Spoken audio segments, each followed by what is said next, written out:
的馬會中助理處長張森教授、各位嘉賓、各位校長、老師、同學，大家早晨。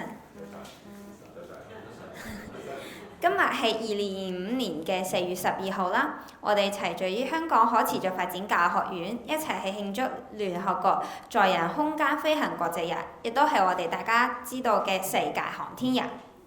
同時咧，我哋都隆重嘅啟動2025年嘅生物多樣性航天月總計劃。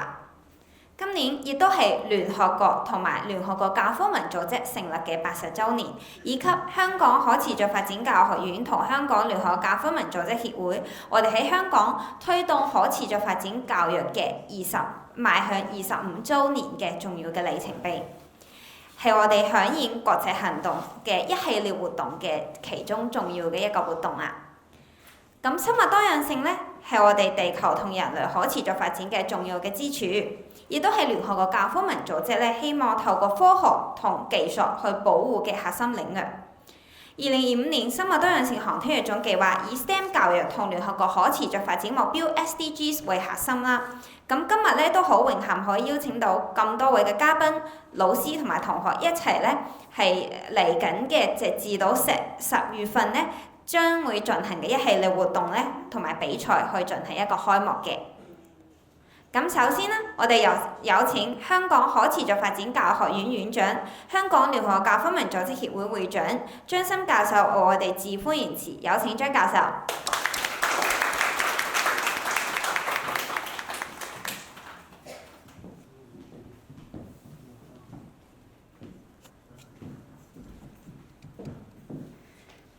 尊敬嘅馬會中助理處長，陳教授錄上係咪？OK， 係啊，各位嘉賓、校長、老師、同學們，大家早晨。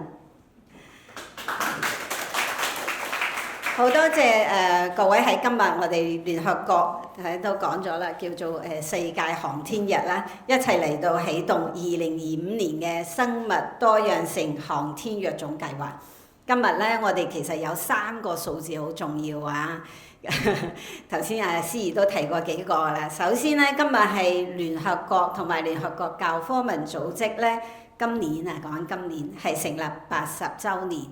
咁80週年咧，當然一路以嚟聯合國同埋各專屬機構咧，都係一直咧致力於推動世界嘅和平同埋可持續發展嘅。要繼續努力嘅，係咪？咁而我哋聯合國教科文組織咧，作為全球嘅思想實驗室，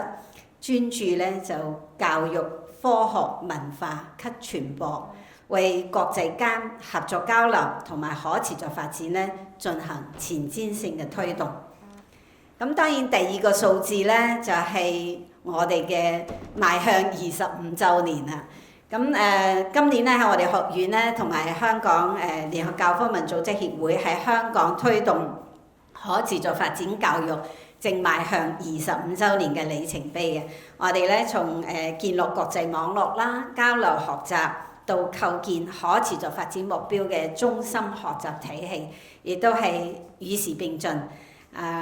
即係響應國際同埋國際嘅號召啦，同埋國家嘅藍圖。而家地區嘅藍圖啊，開展咧可持續發展教育嘅地區行動同埋國際交流嘅。咁當然第3個數字咧就係世界航天日啦。今年咧係64年，即係我哋探索航天咧就唔係新鮮啦，係咪？咁每一年咧喺呢個紀念日咧，亦都提醒我哋太空科技咧唔單止係探索宇宙咁簡單，仲係推動可持續發展嘅重要力量。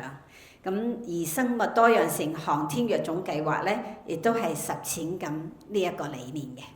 咁成個計劃咧，我哋係從2015年開始啦。咁中華基金中學咧就成為我哋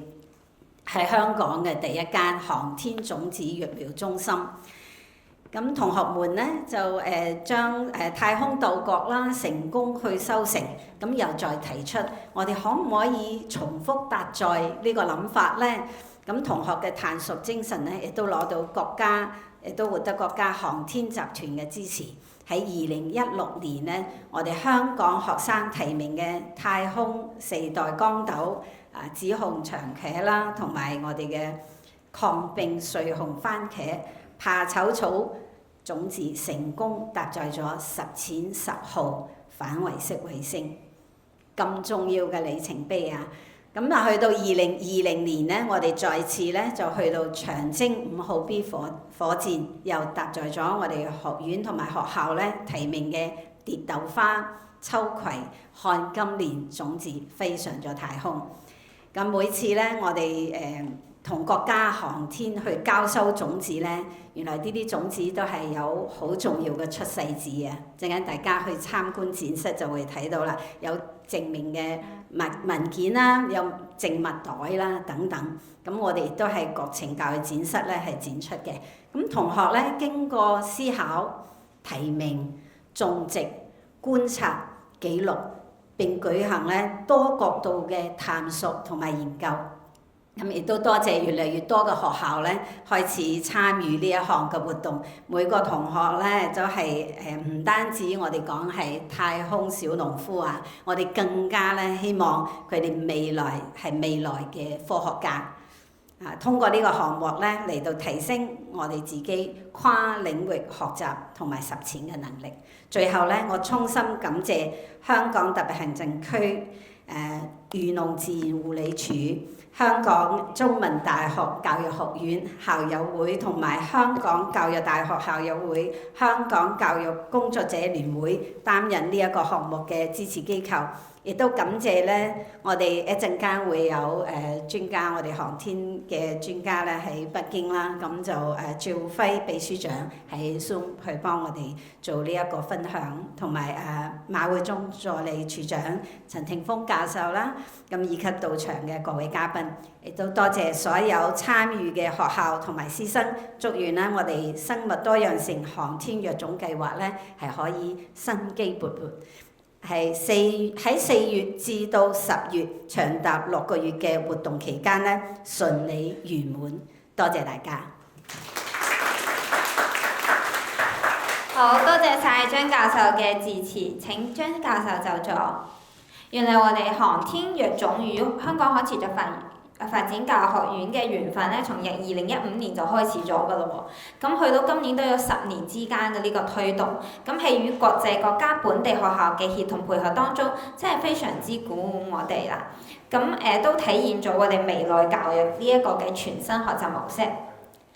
咁我哋2025年生物多樣性航天躍種計劃都十分榮幸咧，可以獲得漁農自然護理署嘅支持。現在我哋請以熱烈嘅掌聲，我哋有請助理處長馬偉忠先生為我哋去致辭嘅。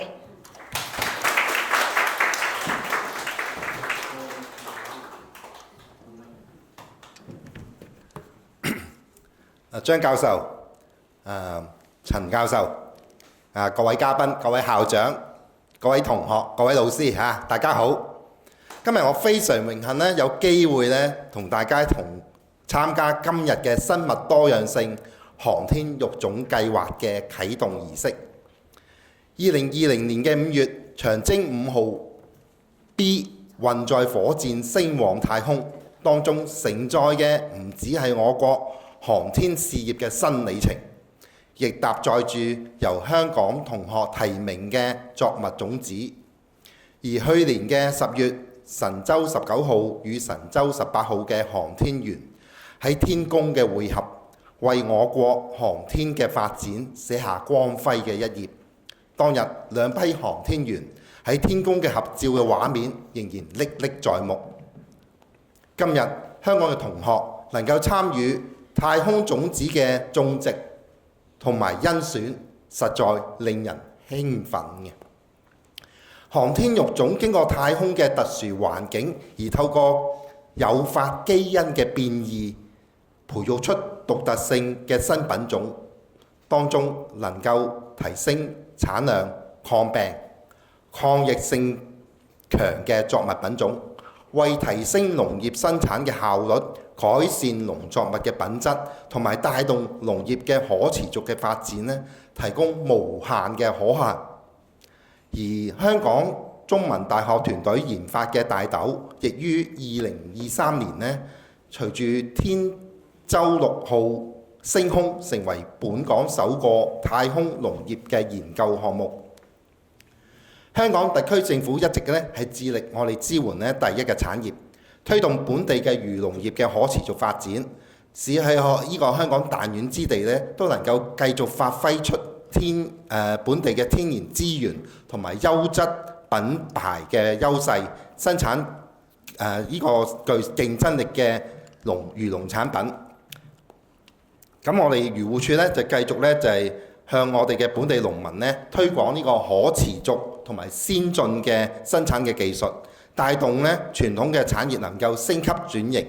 亦都讓農民咧用環保現代化嘅科技生產安全新鮮嘅優質嘅農產品咧，服務我哋嘅市民，提供我哋香港更多一個動力咧去發展呢個多元化同埋咧可持續嘅發展嘅。航天嘅育種咧，無論對農業、糧食安全、對科研咧，都極具重大意義。咁我哋特區政府咧，好感激咧香港可持續發展教育學院咧嘅努力，提供一個咁有創意同埋咁有科學啟發性嘅一個課程咧，俾咁多學校去參與。咁啊，亦都我希望各位同學啊，係能夠珍惜呢啲機會嚇，喺呢啲活動裏邊咧，更加擴闊自己嘅視野，提升自己對科技嘅興趣嚇，服務我哋嘅祖國，服務我哋嘅市民。咁最重要咧係培養一個愛國嘅心，同埋一個對農業、對科學嘅一個探索嘅精神。咁我希望咧大家咧有個豐盛嘅人生。咁啊，再次多謝大家。多謝馬會中，多謝馬會中助理處長嘅鼓勵。咁請先留步，係啊，因為接住落嚟咧，我哋就要進行呢一個開幕嘅啟動儀式啊。咁現在我哋有請張森教授啦，香港中文大學生命科學學院教授，香港種子技術及教育中心協辦人陳田豐教授嚟到台上，我哋主理2025深化多樣性航天育種計劃嘅啟動儀式啊。咁我哋呢個啟動儀式咧係十分之特別嘅，咁請各位主理嘉賓咧就可以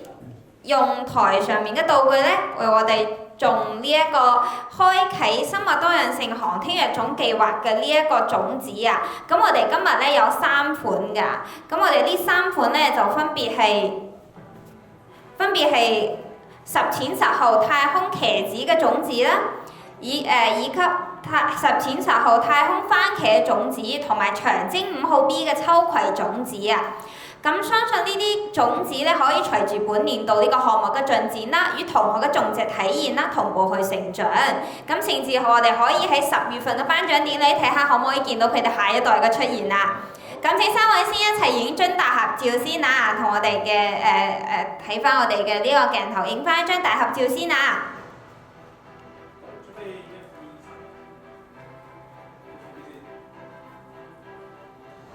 好，咁我哋可以用翻台上面嘅呢一個小道具啦。咁我哋大家準備啊，我哋有個倒數㗎，5、4，稍等一陣啊。好，5、4、3、2、1，好，請大家將種子種落去。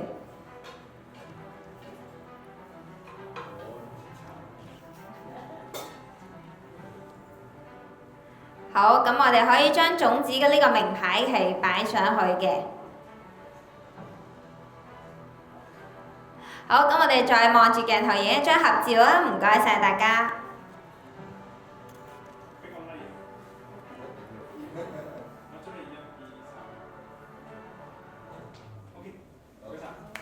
好，多謝晒3位嘉賓，請就座。好，咁我哋哋其實為咗加強參與今次項目嘅同學對於航天藥種科技嘅認識，我哋都好榮幸咧請到中國高科技產業化研究會常務副理事長、現代農業與航天工作委員會主任趙輝工程師同我哋分享太空藥種嘅最新嘅發展同埋國際嘅趨勢。咁我哋趙輝秘書長咧應該已經喺應該已經喺騰訊會議嗰度等待我哋㗎啦。咁我哋一同陣間同佢打聲招呼先，係啊，趙輝秘書長你聽唔聽到我哋講嘢啊？啊，趙輝秘書長，你聽到我們說話嗎？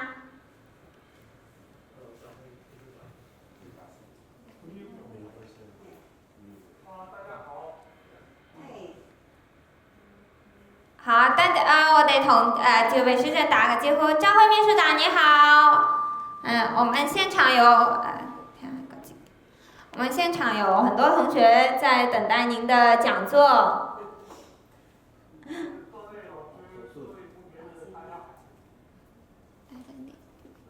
高興接受香港可持續教育發展學院的這個張金院長的邀請，參加今天這個活動，和大家一起分享關於這個生物多樣性與航天育種的這個話題。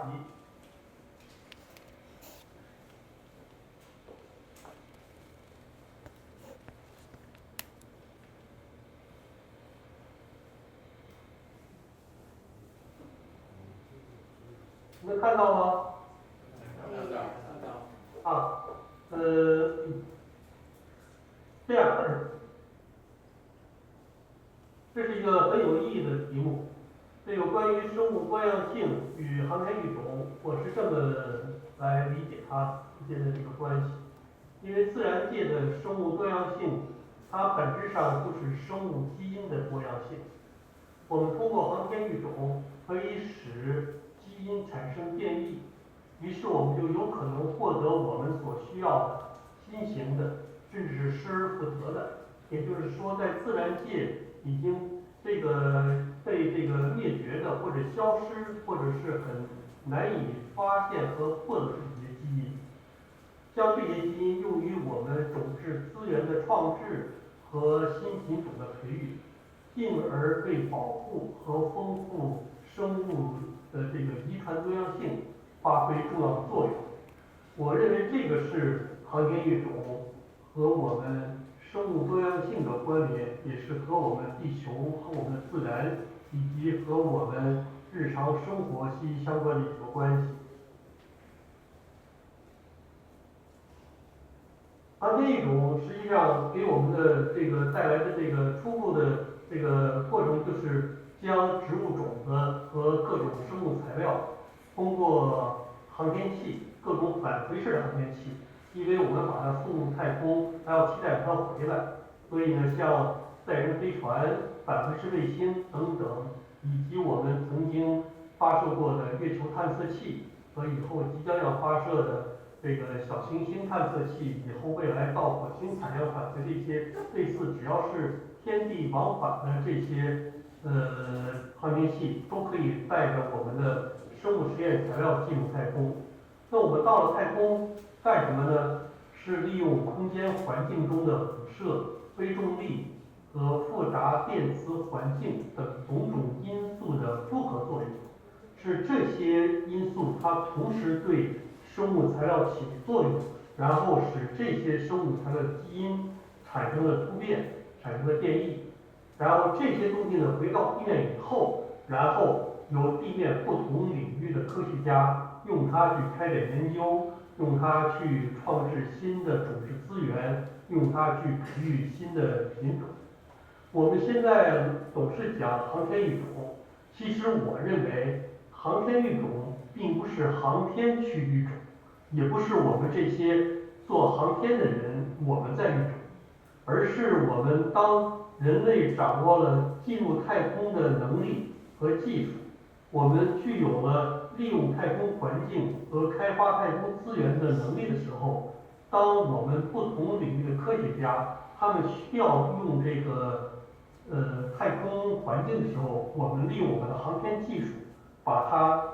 这些生物材料、实验材料送到天上去，再把它带回来。当然，在这过程当中，我们会用我们的技术使这些生物材料安全的活着上去，再安全的活着回来。真正育种的还是那些育种家和各个领域的科学家。我们其实呢，这个咱们香港的学校，也包括咱们这个可持续发展教育学院，也都曾经组织香港这些学校发展过一些这个植物的种子啊和各种其他的样本。其实我们抛开其他借助空间环境和条件开展生命科学实验的这些以外，我们仅就这个植物类型的这些，就生物类型的一个搭载材料来讲，我们大概分为这个植物，它有种子，有这个细胞组织，有这个植株，有动物的细胞和活体样本，也有微生物的各种不同的菌种。我们通常这个通过返回式的航天器送到天上，它返回以后取出，在天上我们现在因为有了空间站，有了航天员和相应的工程师在天上，他们也有可能对我们的这些生物样本呢，在天上给予一定的照亮。但这些东西上了天，它是怎么产生的这些变化，是能够把它这个生物的基因这个产生的变异呢？我们现在通过研究，基本上能够确认的还是空间的辐射、微重力和它不同于地球的复杂的磁场环境以及高真空的这个各种因素的复合作用。我们其实有的同学可能会问，随着我们这个科学技术和地面的这些能力，我们在地面有很多可以模拟太空的这个条件去做一些实验，但是我们在地面难以模拟和再现，主要的是微重力和与空间辐射不同的，我们地面人为的一些辐射环境与空间的辐射环境也是不同。它一个是空间的辐射条件更多的都是主要的是带电粒子的辐射，以及在地球辐射带、太阳宇宙线以及整个银河宇宙线等离子体的这些，由于我们地球有100公里厚的大气层保护着，很多在外太空的空间辐射条件，它难以完全的进入到我们地球表面，也难以被我们地面这些设备所收集和集中的这个做对地面的实验。所以我们进入太空还是目前是最便捷也最经济也最直接的一种实验手段和条件。那么这个我们现在看到这个片子，在右边的这张片子是我们曾经搭载水稻的时候，你看这一粒一粒的种子排在我们的一个实验的一个装置上面。那么把它送到天上回来以后，我们得到的这个数据和我们的技术提供为科学家们提供的条件是什么呢？你看上面的每一个红点，实际上就是这些水稻在天上。装在这是一颗卫星，这个搭载的，在这个卫星在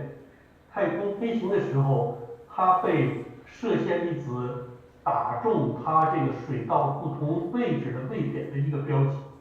你可以看到有的水稻它就没有被击中，而有的水稻就被击中了多次。这样的实际上的这个它的原理就是什么呢？当这些高空间环境的高能带电离子击中了种子的胚，以至于把它的基因的链条打断以后，于是诱发了基因组的变异，它的重组，于是就这种变异产生了基因的不同的这个突变性状。这就是开始我们讲的生物的多样性，实际上是来源于基因的多样性。那么我们航天育种它跟生物多样性的关联，我们通过这个实验的这个结果就能够有一些认识。这个呢，我们还是用这个水稻作为一个例子，它就是这个来作为一个典型的案例。我们来看左边这2个图片，这个呢是在地面我们原本水稻一种叫中2卵苷，是一种水稻的品种。这个水稻的品种在南方水稻主产区，特别是广东、广西、海南这一带，它的这个病害是很严重的一种这个病害。我们利用搭载回来的水稻培育个新的，它就具备很强的抗病能力。那么在同样的栽培种植条件下，它就已经完全能够抗拒这种病毒的侵染，而它不再得病了。那么你就可以想见到，由此而来给我们带来的，既是我们栽培种植成本的降低，不用去打药了，也带来了我们这个食物的安全性，它的农药残留我们就可以忽略不计了，也可以保证它的产量、它的收成、它的作物的品质。这个右边这一系列呢，都是我们在地面这些科学家们做它的研究和选育过程中所这个获取的一些数据的这个情况。同样的，我们不光是在抗病的方面有这种变化，我们同样在水稻的株型、它的株高啊、它的分解程度啊、以粒型及突变体库，它都有非常明显的对比的变化。这一对儿一对儿都是上天的和地面的、上天的和地面的一些对比。我们这有更直观的这个表现，这就是没有经过空间诱变的种子，这是经过空间诱变的种子培育出来的品种。我们经常说，经过航天育种搭载回来的品种会产量高，它的产量高是怎么得来的呢？就是原本传统的一般的这个稻穗儿，这一粒可能它有160粒，但是它可能长出了300粒甚至400粒。那么这个产量实际上是这么来的，所以它每亩的产量相应的也都提高了。所以你通过这种每一个稻穗的这个直观的比，就可能完全的体现出在产量上的变化，同时你也能够明显的感觉到它在生长的状态上的变化。当它收成以后，我们通过其他的一些技术和一些杂交的手段，它有可能在品质上也有改变和提高。这个除了这个变异是很丰富的，它还有这个水稻颜色的变化，它这个水稻开花花苞的变化，以及各种情况这个状态，这个我们都可以这个已经得到了广泛的这个科学实验的证实，并且在我们种植生产当中得到了广泛的应用。除了我们的粮食作物，花卉也有很多的这个变化，而且呢，其实我们的从这个发展的这个效果上来讲，花卉变化是让我们感到更加的新奇，因为它每一个基因的变化所带来的不同的这个花的花色呀，这个花型啊，这个变化都是一个新的一个花卉品种的出现。这个简单的一个图表可能是截止到大概到去年年初的时候，我们统计的一个不太完全的，这个我们国家主要的粮食作物通过航天搭载、航天育种、育成品种的这么一个数据。实际上也就是来说明什么呢？就是航天育种为我们粮食生产和粮食种植所做的贡献，它已经有大概这个200个省省的品种，30多个国省的品种，这个得到了在不同的产区的应用种植。如果要是举几个具体的例子的话，比较这个典型的就是华南农业大学它做的这个水稻的品种。它的这个水稻品种现在在华南地区的水稻主产区，它的种植推广面积已经在整个水稻品种上占了接近1/3。高省的小麦是这样，在水稻主产区，航天育种的小麦品种，它的推广种植面积大概已经超过了40%，在山东、河南、河北这些水稻主产区。另外一个还有一个应用成果比较显现的就是什么呢？就是牧草。我们因为牧草的主要的主力的品种就是紫花苜蓿，我们曾经有一句鲁迅先生有一句名言，叫牛吃的是草，挤出的是奶。但是你要想让牛挤出高品质的奶，那你得给它吃高品质的牧草。我们由于原来国产的牧草品种相对它的蛋白质含量低，所以我们的牛奶的品质其实是不如这个奶源是不如国外的。所以我们从源头上解决，就是要解决我们自己高蛋白质含量的高品质牧草。于是这也是航天配合牧草专家去研究的一个重点的一个研究领域方向。我们最所谓这个就是牧草的原本的形状，它就是一个三叶草。通过空间搭载诱变，我们就发现它的很多的变异之处，这个就变成了5片，这个变成了7片。它这个叶片的增多，实际上就一个是它产量的增加，再一个它的蛋白质主要是就包含在这个叶片当中。你也明显的能看到它的叶面的变化，方方面面。所以经过这个科学的这个计算，所以它多叶率和它的总产量，包括蛋白质都能够高出4个百分点，这已经非常非常的不简单了。所以到目前已经有2个我省的牧草品种在广泛的种植。除此以外，这个航天育种目前已经全面覆盖了主粮作物、经济作物、蔬菜水果，包括林、草、花卉、水生动物和药用植物，而且还有更多的应用在这个食用微生物和医药微生物这些领域当中。这是几个具体的案例，就是我们能够看到，这个主要是说明它空间诱变的一个直观效果。这几张图片呢，是我们新一代飞船为中国热带农业科学院他们搭载的这个辣椒从天上回来以后的第一代种植状况的这个比较。我们可以从这个图片上就可以直观的看到它的一些变化。其实这些变化也代表着这都是它的基因突变所带来的。现在的这个新一代飞船是2020年发射的，现在他们已经用这一批材料培育出了新的这个品种。我们除了在近地轨道，通常我们把卫星和飞船距离地球400公里的轨道叫做近轨道，在这方面我们已经做了很多的这个研究实验。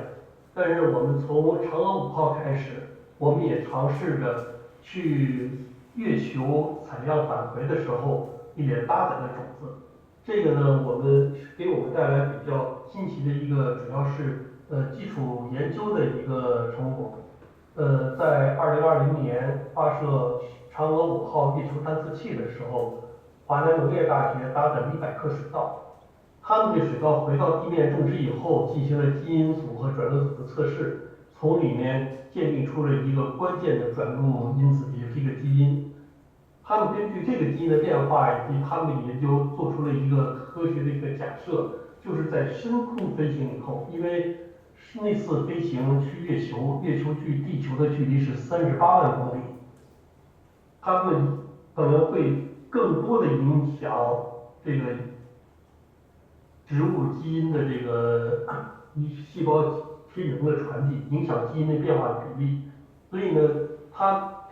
通过这个嫦娥5号的任务地面的实验，提出这种假设以后，可能还将利用后续的深空环境的飞行，再进一步用他们鉴定出的这个基因，这个所带的这个材料，继续开展实验，去为它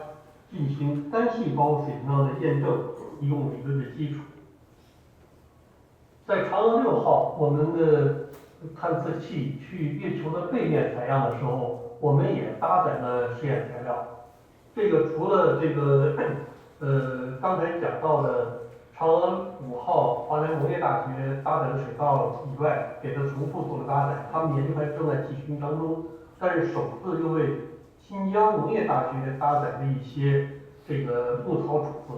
这些牧草种子通过这个目前经过1年多的实验室的这个种苗种植实验和它的耐碱耐寒的研究，已经发现它具有生长速度快和晚时间变黄，也就是生长周期长，甚至产量提高的这个明显的效果。这个它的假如这个状态能够给它确定下来的话，那么它在生产实验中的价值是非常大的。因为我们知道新疆的地理条件，它的无霜雪长，它的环境因素不好。如果这个品种它本身具有的生长速度快和这个产量提高的情况下，那么对新疆整个牧业的生产，那么将会有很大的帮助。是刚才讲到了卫星和这个月球的探测器，我们再把最近我们在中国空间站开展的一些科学实验，跟大家分享一下。这张图可能刚才我就是在讲整个环境就是航天器在空间环境飞行的时候，这个应该是放在前面的。刚才这个道理已经讲过了，就是我们一般这个卫星飞船都是在是在400公里的空间轨道站。刚才讲到的深空，主要我们目前知道它会穿过一个距离地球1500公里的一个特别复杂的一个叫范艾伦辐射带的内层，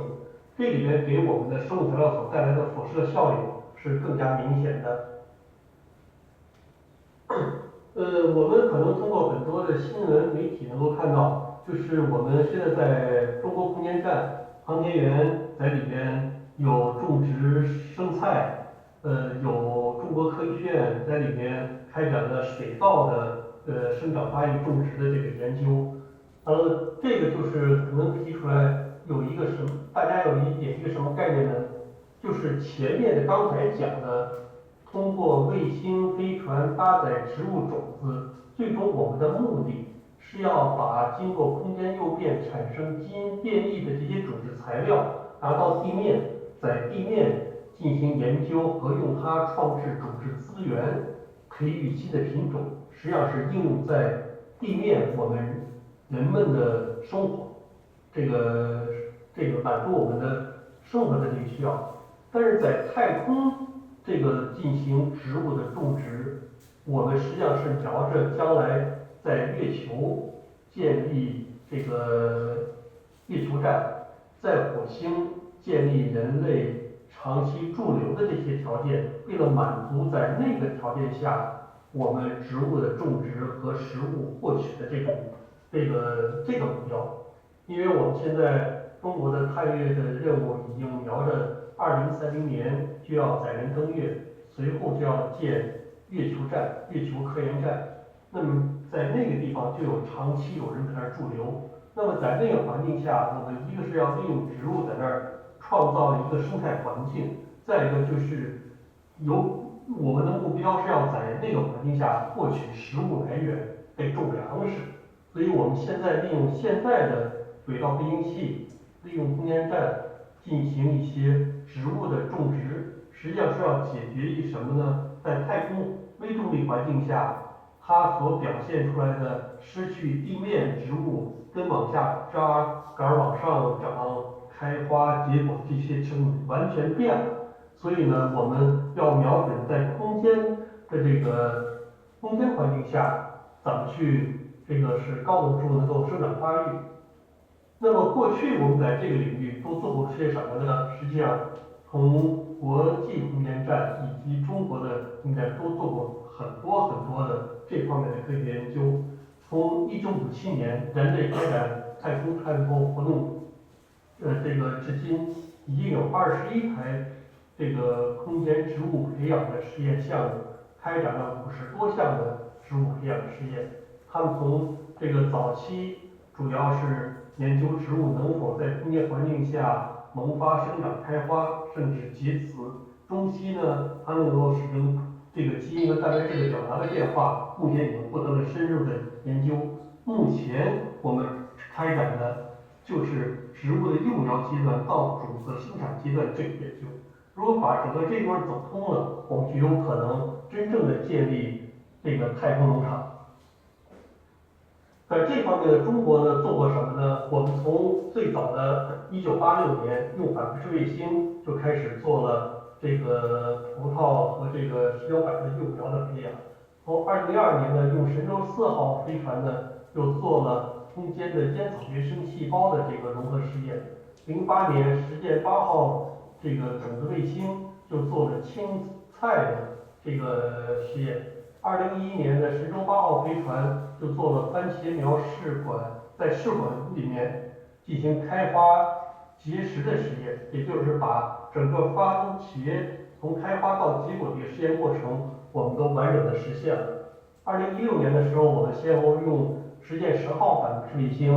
和天宫2号的空间实验室做了水稻拟南芥开花实验的研究和种子到种子的实验。这个实践10号，我们还这个为香港的学校发展了一批蔬菜的种子。从2022年开始，空间站多次在进行这个水稻种子的这个研究和这个实验了。这里边呢，我们多次提到了拟南芥。那么拟南芥是什么？为什么我们看刚才举例子，更多的都是提到拟南芥用水稻呢？其实呢，就这2种，我们管的是叫一种叫在植物里面叫模式植物。它作为模式植物，就有点类似于我们用做动物实验的那个小白鼠。它具有这个较好的研究基础，而且它是一种自发授，结实量也大，突变体多，所以呢，它最适合用它当做植物的实验样本去做这个研究，而且它这个拟南芥和水稻正好又是2个主要的植物的类型，一个是这个双子叶的，一个单子叶的，它们2个这个一个禾本科的，一个十字花科的，所以把它们2个的研究搞清楚了，可以就把我们的一些研究思路扩展到其他的植物上去，包括苏联、这个美国、日本，包括我们中国，更多的在空间这个做实验的都是用这2种植物。这个我们实际上是给大家讲的，就是在空间站我们做实验的这个装置，这个实景图片，这是天上带出来的图片，这是它的这个图片的原理图。这是咱们国家的天宫2号，就是拟南芥和水稻种子全生命周期实验的一个过程。这是它的实验装置，这是我们在地面做这个预实验和模拟实验的一个状态。这个中间这一组就是在天上实验的状态了，从开始的种子到萌发到生长，这是水稻从开始的从生到盛的一个过程，这是最后的一个结果。我们在做这个实验的时候，同时也做地面对照，就是天上是做同样的实验，地面用地面的这个环境同样的模拟它也在这做，这样呢，这个数据经过对比，去分析它们的这个不同和真正使它们找到真正使它们产生变异的主要的因素条件。这个基本上还是刚才这个讲到的这个内容，这些具体的就不详细讲了，因为时间可能怕超时了。这是刚才说到的我们神舟8号飞船做番茄的这个从开花结实的全部的这个生长实验的过程。这是我们在地面事先做了很多预实验以后确认了一个。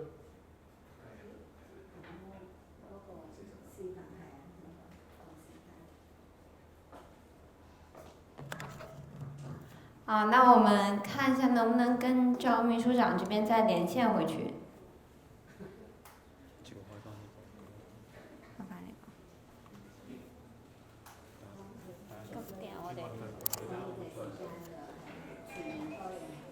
對，因為我哋前面稍微多咗因為我哋前面開始遲咗少少，咁佢早咗入嚟，咁所以嗰個時長就有少少唔夠。咁睇下趙秘書長會唔會再入翻嚟嘅？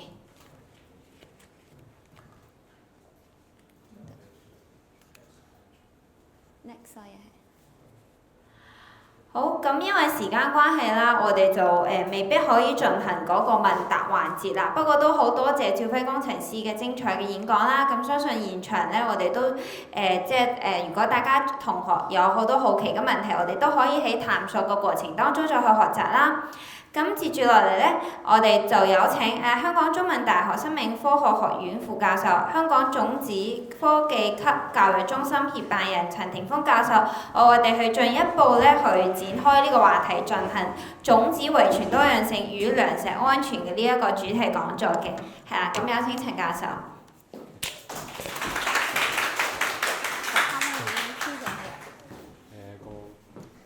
撳落去得㗎。撳落去得㗎。好。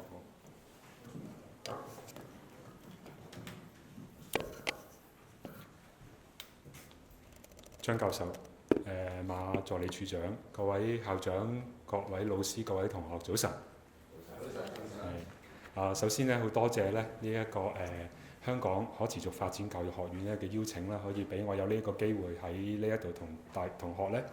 同大家做一個簡短嘅分享啦。咁好，我開咗先嚇，我睇下識唔識用。向下。好，哎呀，好啦，咁我今日咧同大家咧分享嘅一個講題咧，就係種子遺傳多樣性同呢個糧食安全嘅。咁喺我進入話題之前咧，其實想講少少題外話。原本咧今日應該邀請到咧林漢明教授嘅，係啊，咁啊，但係咧因為林漢明教授佢而家本身唔喺香港。咁同埋咧，佢本身好支持啊呢一個項目，咁所以咧就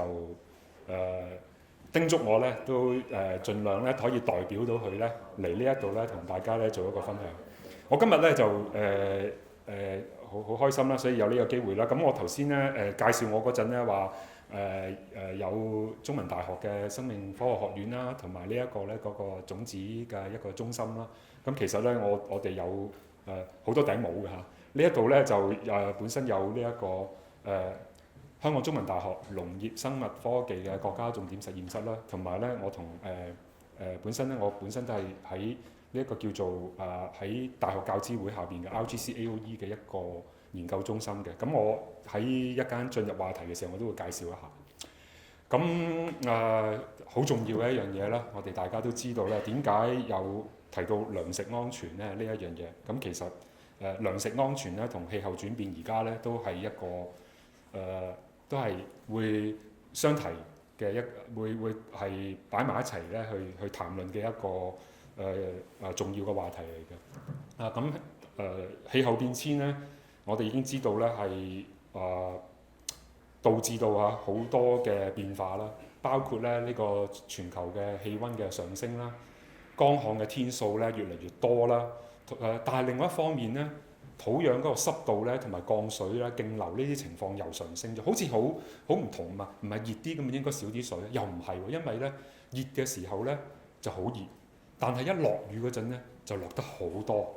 就會產生咗呢一啲咁樣嘅叫 run off 嚇，即係嗰啲會產生呢一啲土壤流失嘅現象。咁其實都係破壞緊咧嗰啲土壤。咁呢個情況咧會導致啲乜嘢嘢咧？就係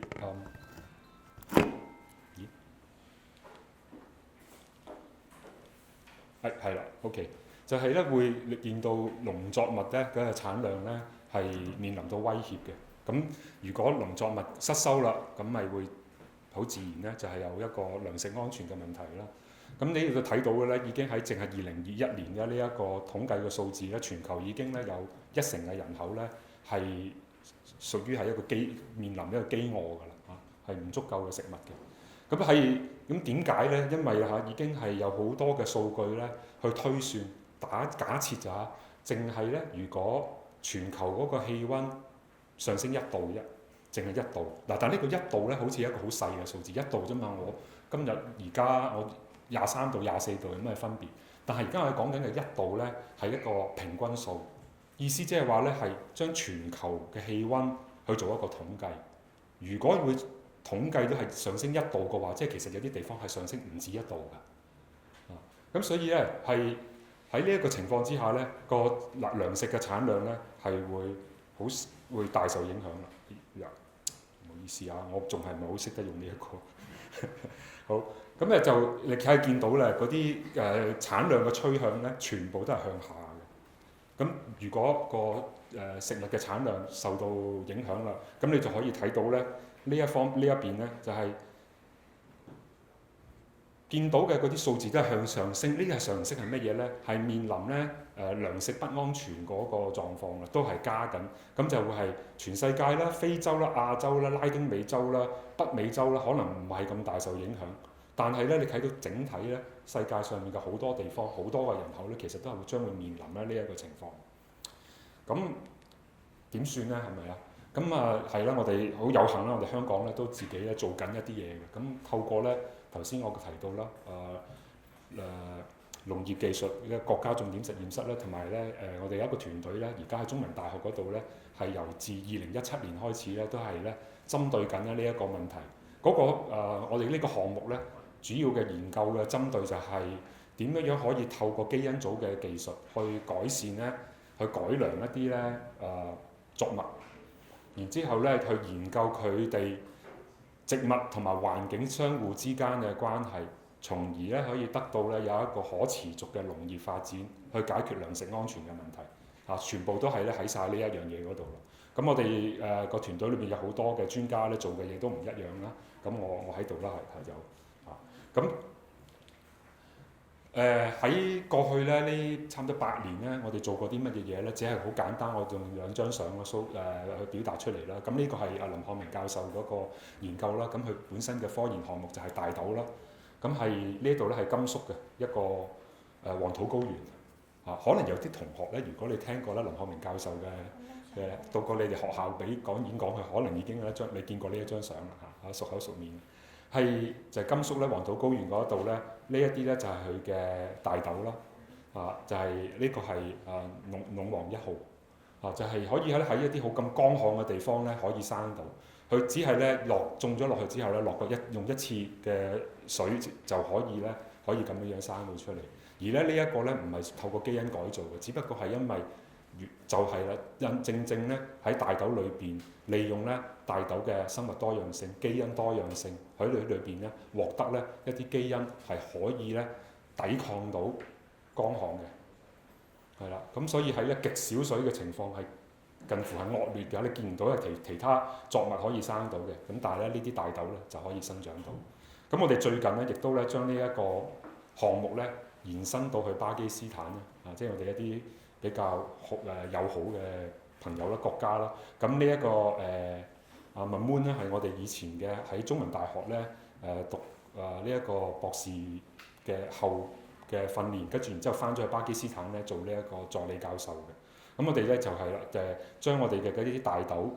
攞咗去巴基斯坦，去自己嗰個家鄉旁遮普省嗰度咧去種，因為係喺呢一年之前咧，旁遮普咧開始都面臨咧高溫，最高溫度咧去到45度。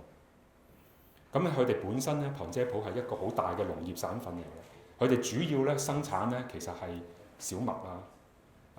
鷹嘴豆啊嗰啲咁嘅樣，都開始咧都嚴重影響佢嘅產量。同樣道理嘅啫，就係溫度太高，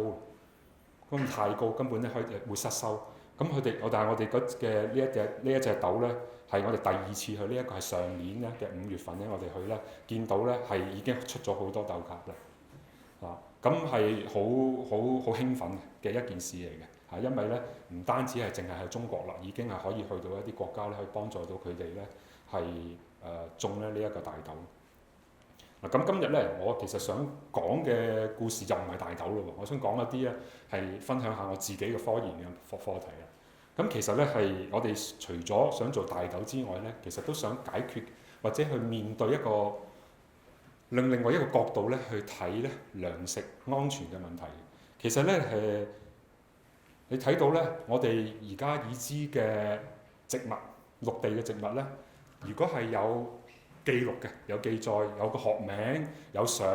對佢有一定嘅認知咧，其實個數目唔細嘅喎，有50萬種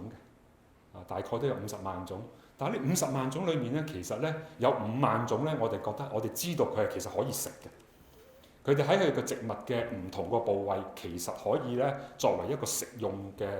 用途嘅喎。咁但係咧，如果你睇翻咧，我哋全世界咧主糧其實得3種嘅。大部分咧全球60% 嘅食物能量，我哋咧主要攞嚟透過食佢哋去攝取能量，其實淨係用緊小麥、米同埋玉米嘅啫，得3種。咁咪就係因為呢3種，如果氣候轉變、環境受到改變，咁佢嗰個收成產量咪就下降咯。咁其實有冇辦法咧，可以諗下，呢5萬種裏邊有冇其實都有一啲可以用嘅作物嘅咧？咁呢個咧就係我今日想同你講嘅呢個古仔啦嚇。咁呢一種咧就叫做咧未被充分利用嘅作物。佢哋因為各種原因咧，其實我哋知道佢食得，不過我哋就將佢擺埋一邊，就冇理到佢。咁我哋要點樣咧去將佢利用咧？其實我哋有咩好處先？首先你會話咁係咪好食㗎？咁當然啦，好唔好食啦，一樣啦。但係其實咧，佢哋呢一啲我哋知道嘅未被充分利用嘅作物咧，佢哋喺佢哋自己嘅天然環境嗰度咧，其實佢哋係嗰個抗逆能力係好高嘅。譬如咧喺非洲，佢哋本身咧係佢哋嘅家鄉係源自非洲的話，其實佢哋可以咧好抵受到非洲咧嗰種嘅環境嘅喎。不過而家非洲咧係咪種緊佢哋？唔係喎。非洲因為點解咧？佢哋嗰個歷史啊有好大量嘅殖民嗰個色彩喺度啊嘛。咁所以咧，而家非洲種緊嘅一啲嘢，其實就係種緊玉米啦，種緊小麥啦，種緊其他嘢。反而係佢哋自己嘅本身咧，佢哋嘅當地嘅植物咧係可食用嘅植物，係冇被利用到嘅。咁就所以變成一啲叫做未被充分利用嘅作物咯，就係咁簡單。咁同埋咧，佢哋有冇營養價值咧？其實都有好高嘅營養價值嘅噃。咁只係點解會頭先我講啦？點解未被充分利用？一個原因可能就係一個歷史嘅原因嘅啫。因為殖民嘅情況之下，咁歐洲種佢哋想種嘅嘢咯。咁同埋咧有一個經濟嘅誘因喺度嘅，因為可以賣到啊嘛。咁但係咧本身佢哋自己嘅植物冇一個經濟嘅承托，咁佢哋咪唔會種咯。咁所以咧，我哋有冇想問啊？就係會唔會可以咧進行透過研究佢哋，而家可以咧提升翻佢哋嘅用途咧？其實咧如果我哋將呢一啲未被充分嘅利用嘅作物咧，再去分類嘅話，其實有好多種嘅。有穀物嘅，亦都有一啲叫 tuber 啦，根同埋咧佢哋嗰個莖啦，豆科嘅有，菜葉嘅嘢都有，果實都有。不過咧，我一陣間想講嘅咧，就只係集中喺豆科。豆科咪點解咧？如果係豆科類嘅，我哋都知道啦，豆科佢個根部可以進行一個固氮作用，本身咧有一個保護環境同埋咧可以一個可持續農業嘅第一步嚟㗎嘛。咁所以就諗下大豆，我哋而家咧都有一定嘅認識啦，係嘛？國家都有一啲咧好充足嘅資源，同埋咧好先進嘅研究喺度啦，甚至已經咧有一啲已經上咗太空添，又翻咗落嚟，又再上過去，係嘛？咁但係咧其他嘅豆科植物咧點樣咧？咁其實我而家咧列咗出嚟咧有好多嘅，我喺度做緊㗎啦。不過咧今日淨係想講2樣呢一個。不過你要體諒咧，因為呢啲植物咧，因為真係冇做過任何研究，連中文名都冇。咁第一個咧就係不過喺講少少嘢之前咧，我都講下啦。我哋咧我呢個就係我嘅強項啦就係咧做個基因組組裝。而家咧呢啲技術咧其實係已經係好先進，可以咧喺一個好低廉嘅價錢嘅情況，同埋好快速嘅情況之下咧，將一啲咧基因組咧去組裝㗎啦。因為咧係要研究基因多樣性、生物多樣性嘅第一步嚟。我哋要攞嘅就係攞佢嘅 DNA 啦，攞佢嘅 RNA 啦。DNA 咧就係要進行一個叫基因組組裝啦 ，RNA 咧就係一個叫做基因組注釋。因為咧排序咗呢一啲 ACTG，啲同學仔已經有上過堂，所以你知嚇。我當你哋知㗎啦嚇。咁ACTG， 但係咧呢啲 ACTG 咧唔代表啲乜嘢嘢嘅。我哋要揾到佢嗰啲基因喺邊嚇，即係咧譬如會標明咧係咩嘢蛋白質喺邊一個位置，就照用咧呢一個注釋嘅過程咧將佢咧揾出嚟。咁我哋而家咧做得好純熟㗎啦。其中一個原因咧就係、因為我本身咧係做一個技術開發嘅。頭先咧張教授提到咧話要跨學科學習，其實咧我自己過來人嚟㗎啦嚇。我本身咧係喺大學本科嘅時候咧，其實我係讀電腦嘅。我從來都冇諗過咧會有一日咧，我會係喺生命科學學院咧做教授，係都係去咗工程啦，係咪啊？咁但係咧就係呢個跨學科嘅一個代表啦，我係啊。咁去呢一度咧就係個技術咧係我以前咧博士後之後咧喺同其他合作伙伴咧合開發嘅一個叫光學基因組圖譜。佢個有乜嘢特質咧？就係、佢可以咧睇好長嘅 DNA 嘅。我睇下我唔知開唔開到呢一度啊？哎呀開唔到喎！有冇得撳呢個？可唔可以撳到啊？呢段片嘅我就唔識撳。撳唔到，佢應該係 key 咗一張圖片入。哦 key 入邊有圖啦。OK 唔緊要啦。咁就係、你其實會見到嘅咧，就係咧啲 DNA 咧係會做咗顯影之後咧，係會因為有一個DNA 係帶負電荷嘅，咁就會被拉入去一個正電荷嘅環境裏邊咧，就拉直咗。拉直咗之後咧，如果我本身咧係咧標籤咗佢嘅話咧，咁就會出現咗呢一啲咁樣嘅一條條藍色嘅線咧，其實就係一個 DNA， 上面綠色嘅一點點咧就係嗰啲標記。咁就係啦，咁你就會問啦，咁呢啲有咩用啊？咁就係要透過咧數據分析啦，就係我嘅專項啦，就係將呢一啲影像咧變咗做數字，然之後咧透過咧同基因組數據咧配合，可以咧砌到一個完整嘅基因組出嚟啦。咁有咗完整嘅基因組咧，我哋就可以做下一步嘅研究啦。咁首先咧，第一呢個啦就係咧我想講嘅第一種啦，呢種叫呢隻Microtilloma geocarpum， 或者我哋有一個特別嘅名叫佢做咧 Kirsting groundnut， 咁係咧係非洲嘅嚇，非洲嘅。我哋見到咧佢咧呢啲係佢個實質嘅種子啊，都有唔同嘅顏色啦啊。咁然之後咧我就建立咗一個參考級嘅基因組。有咗呢一步咧，頭先跟住我講嘛，要做啲乜嘢嘢，可以做啲乜嘢嘢咧？我哋就可以咧將其他嘅樣本去收集，提取咗佢嘅 DNA， 做咗基因排序，然之後咧就去做對比。就去揾佢咧嗰個單核酸嘅多態性啦，或者佢個結構變異喺呢一啲地方嗰度咧揾，究竟佢有幾唔一樣啦？嗱，佢哋都係咧 Kirsting groundnut 啊嘛，係咪啊？不過個種子嘅顏色唔係好一樣，但係佢哋都屬於同一個品種嚟嘅。而家我哋想知道佢個多樣性喺邊。咁一有咗呢一啲咁樣嘅唔同之後咧，我先至可以進行一個生物信息嘅分析嘅。又係下邊㗎啦，不過我唔想講太難啦，咁就係我就用一個公仔去表示嘅啫。咁就發現咧呢一個 Kirsting groundnut咧，我有啲可惜啦，因為點解咧？佢本身營養價值好高嘅，其實咧喺西非嘅幾個國家咧都喺度種緊，但係咧我哋收集咗佢個種子樣本翻嚟，透過我哋嘅基因組分析之後咧，發現咧其實啊好多個品種其實都淨係咧得差唔多係兩種嘅，就可以分開做2至3種嘅啫。咁意思即係話咩嘢嘢咧？其實佢個基因組多樣性已經失去晒，失去咗啦已經。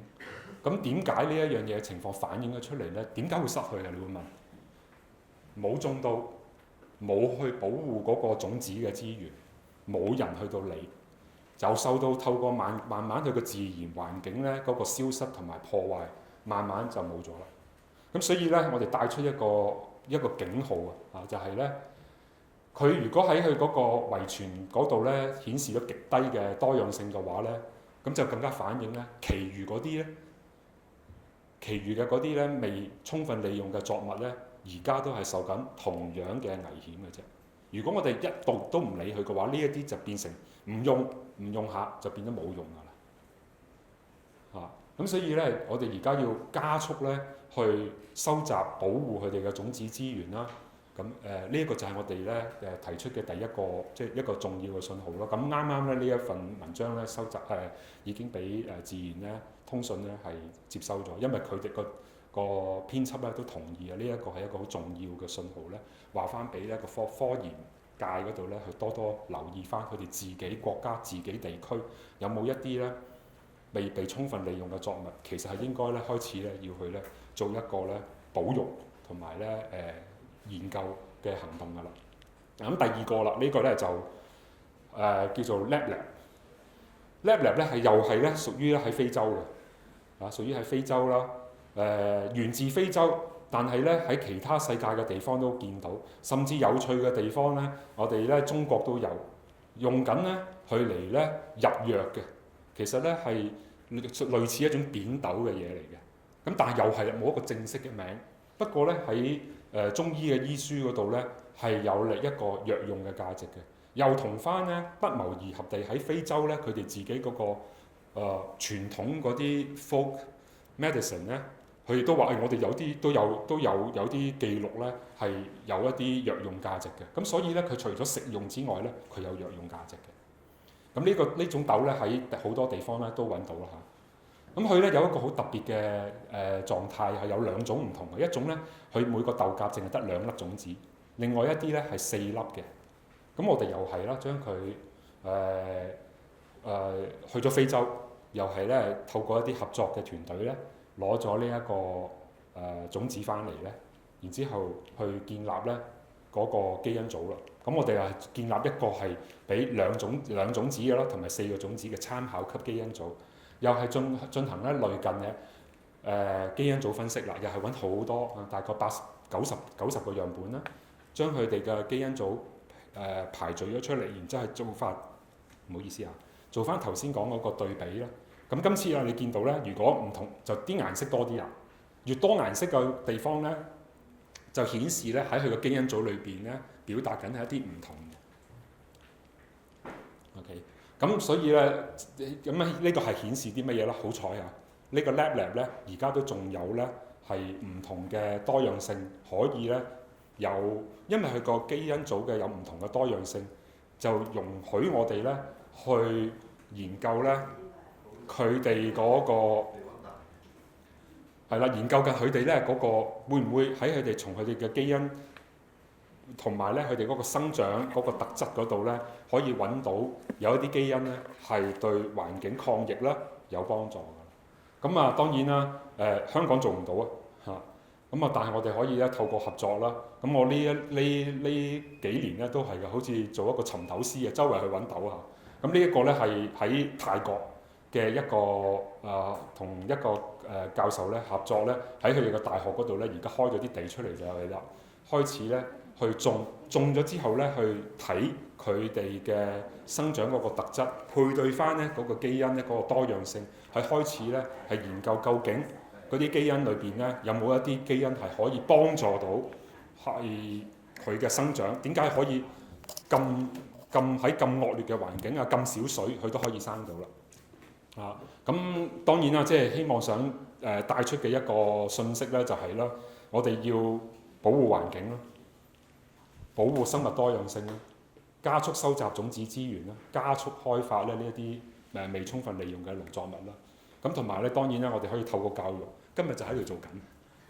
同埋咧科研啦，同埋國際間嘅協作啦，我都覺得係，所以好欣賞啦，知道咧呢一個咧都係咧可持續發展教育學院咧嗰啲理念嚟嘅，咁所以咧都好感激咧，可以有呢個機會咧，同你哋咧分享呢一個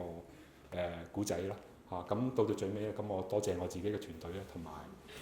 嗰啲經費嘅資助，多謝你哋。好，多謝晒陳教授嘅分享。咁請陳教授先勞步。咁現在我哋有請張森教授咧，為我哋陳教授咧頒發呢一個感謝狀嘅，係啦。有請張教授。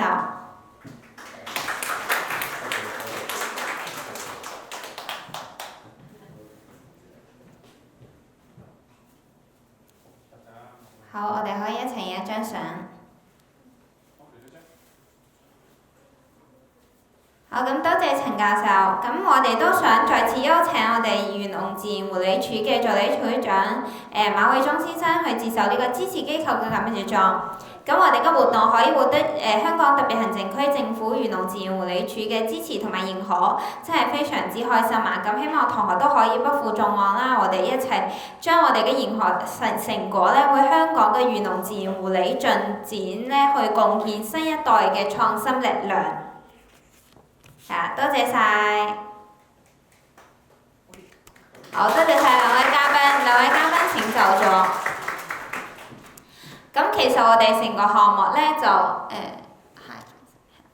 咁我哋其實成個項目咧，從今日4月12號開始啦，我哋會陣間就會頒發啲種子俾啲學校。咁我哋學校攞咗種子喺5月份至7月份咧，就可以體驗種植同埋準備呢個報告啦。咁當然我哋今次咧都有第2個非常之創新嘅比賽嘅，咁就係呢個太空種子嘅種植體驗嘅呢一個比賽啊，呢個種植體驗比賽。咁我哋咧就想同學咧都可以提名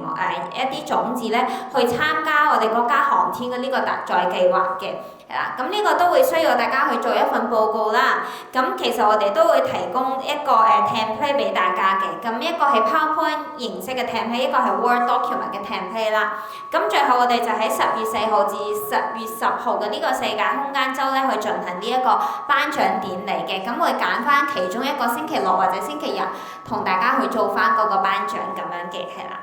咁可以下一張晒。咁具體唔該下一張slide。係啦，咁具體點樣去攞到呢啲 template 咧？其實我哋喺 email 嗰度咧就 send 咗俾大家一個 SDG Campus 嘅 login 嘅，咁係我哋一個線上嘅學習平台。咁除咗大家可以喺呢度 download 嗰啲 template 之外咧，我哋都提供咗好多關於種子生長記錄表啊，或者係呢一個歷屆活動嘅呢個 recording 啊，同埋各種嘅參考資料，同埋最緊要咧，我哋提供咗一啲應用創新智能科技去幫助我哋去種植嘅呢一啲資料，俾到大家去參考嘅，係啦。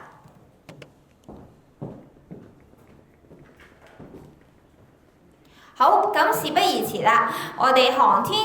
育種計劃嘅成功都離唔開學校嘅積極參與啦。咁首先我哋有請中華基金中學嘅學德勝校長同埋陳主任咧，同我哋去一齊分享我哋嘅推動航天育種計劃嘅呢一啲經歷嘅，大家掌聲有請。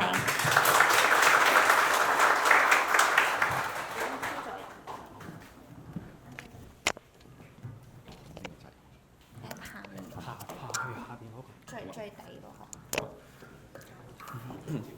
好馬助理處長張教授、陳教授各位校長、老師、同學，大家好啊！咁以下咧短短嘅時間咧，都讓我哋分享翻啦喺中華基金中學啦，我哋點樣推動呢個航天育種生物多樣性嗰部分喎。咁咧就我身旁咧，其實就Miss Chan 都係咧負責我哋叫跨學科學習領域嘅主任。最第一個係 OK。咁其實咧每間學校佢都有願景啦，咁好簡單，都希望同學咧就透過唔同方面嘅學習，讓到佢哋咧無論係喺即係知識上啦同價值觀教育咧都能夠即係成為咗一個全人啦嘅一個發展啦有一個理想公民共創未來。咁所以咧我哋希望咧同學咧喺呢個嘅學習經歷當中咧我哋都有一個 slogan 啦 ，We need to prepare students for their future, not our past。喺21世紀嘅教育裏面，究竟我哋點樣去推動呢？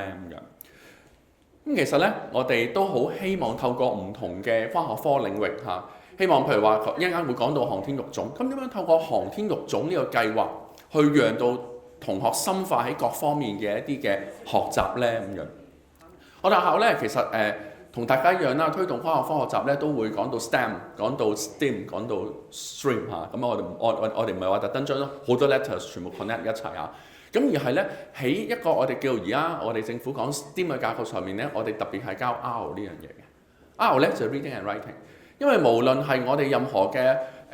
創科嘅 project 啦，可持續發展嘅一啲嘅 project 啦，其實都離不開咧一啲嘅語文。離不開咧，我哋點解我哋要做呢個 project 係因為我哋之前其實都有一啲嘅 research， 有一啲嘅文獻，咁呢啲咧都係同 languages 咧係非常之有密切嘅關係。咁所以點解我哋都會將咗 R 呢個 reading and writing 咧 put it as a component 喺個 STEAM 上面，有我哋變成一個 stream。咁但係咧，我哋咧都唔流於就話就將6個 letters 咧連埋一齊咧。其實喺 STEAM 嘅架構裏面咧，有好多咧都係聯繫得到嘅喎。咁例如啦，地球科學啦 ，Earth Science， 天文學啦，語文真潤啦，頭先都講咗啦，係嘛？航天科技，咁另外啦，人工智能 AI 啦，咁我哋點樣可以將呢啲咧 put it together 嚇，去讓到嗰個嘅 project learning 更加深化咧 ？AR、VR 啊，創意媒體啊，甚至咧，其實學校咧係一定要有一個土壤咧，去讓到學生係經歷一啲我哋叫做比較上 advanced 啲嘅一啲嘅 research 嘅部分。咁我哋學校咧就一切從樹開始，我哋都有一句 slogan 啦 ，There's no plan B because we do not have a planet B。我哋要讓到同學可以知道點解我哋要學習生物多樣性，點解我哋要推動可持續發展呢？咁其實咧呢一啲嘅議題命題咧，都同大家咧生活上面咧息息相關。我哋真係好有幸啦，好感謝張教授啊。其實一陣間你見到啲相片啦嚇，你都見到我㗎，即係當陣時咧都仲非常之年輕嘅我啊。咁嗰陣時都係新嘅老師啊，即係都做咗老師冇幾耐嘅時間啦。咁阿 Miss Chan 咧其實都有另一個秘密㗎。咁其實都係我哋學校嘅舊生啊。咁嗰陣時我係佢班主任啦。咁亦都有參與到呢啲 project。咁而家都成為咗我嘅同事啦。我哋喺可持續發展教育咧生物多樣性呢個航天育種計劃當中，你見到個年份啊嚇，屈指一算啊，10年前嚇。咁我哋就當陣時咧戰戰兢兢啊嘛，即係我係負責呢個 project 嘅老師，咁我收到啲種子咧，咁我要向我校長交代㗎嘛。咁咧當陣時好驚喎，因為咧收到種子咧，其中有一種植物咧係得8粒種子，咁8粒我諗死啦，其中有一粒 germinate 唔到，即係都有12.5% 唔得喎，咁點算咧？咁而我亦都唔係話淨係要種咁簡單，種咗出嚟其實佢嗰個生長嘅情況，我哋希望咧整個學習係 data driven 嘅 ，data driven 係有數據上嗰個嘅表達，咁所以咧先至能夠做到個我哋叫 PBL project based learning。喺呢一個嘅進程裏面咧，見到我哋攞咗啲種子啦，做一啲嘅種植啦，當然嚇。咁但係做種植之前咧，見到咧下低咧左下角啊，咁我哋咧大家都討論究竟點種先，好驚喎！我哋都真係唔係農夫嚟，應該種唔到個大件事啦。咁種咗啦，咁跟住其實我哋都有啲growth 嘅 measurement 啊，數據分析啊，咁最尾咧就做一啲嘅我哋叫做展示嚇。咁一開始啦，咁我哋就有一個嘅種植儀式啦，嘅種子嘅育種嘅開幕儀式。咁當陣時張教授喺當中啦。咁好感謝即係俾我哋大家學校去做一個種植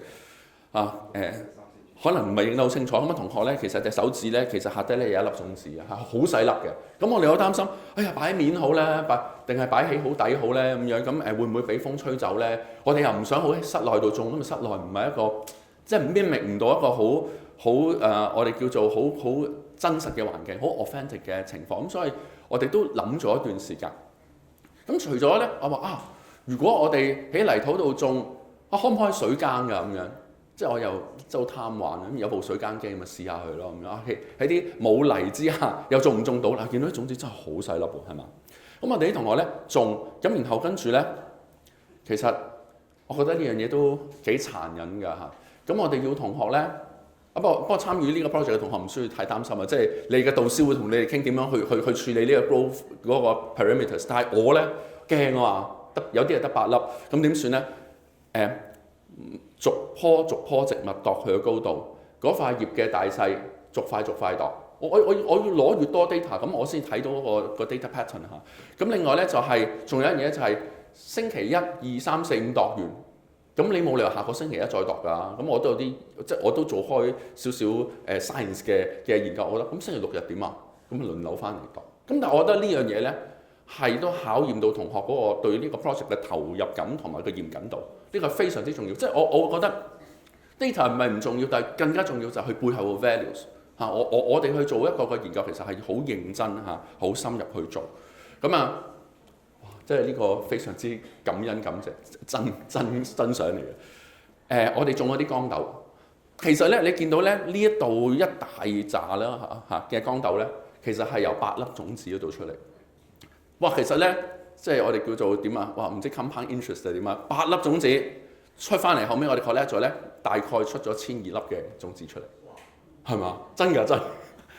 一粒咁跟住咧，我哋咧就好彩個地方都唔係太細，哇！即係其實咧啲根啊又一路咧，即係俗語啲講插爆晒嗰啲聽啊，係其實個生命力係非常之強，哇！真係非常之犀利，即係 expose 咗呢個即係 space 之後咧，嗰個生長情況非常之誇張。咁豇豆咧亦都有啲花啦咁樣。咁除此之外咧，亦都咧引到一啲嘅生物多樣性嘅喎，引到一啲嘅蝴蝶啊嚇。咁啊有一啲嘅 sharing 啦，咁我都同我同事啦，當陣時咧就膽粗粗啦，都去到騰衝嗰度做一啲嘅 sharing 啦。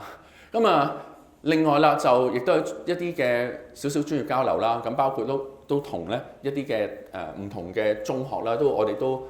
派咗少少種子俾佢哋。我哋種出嚟嚇即係嗰千幾粒咧就有派啲咁大家玩下咁樣。咁我哋都做一啲嘅presentation 表述啦。咁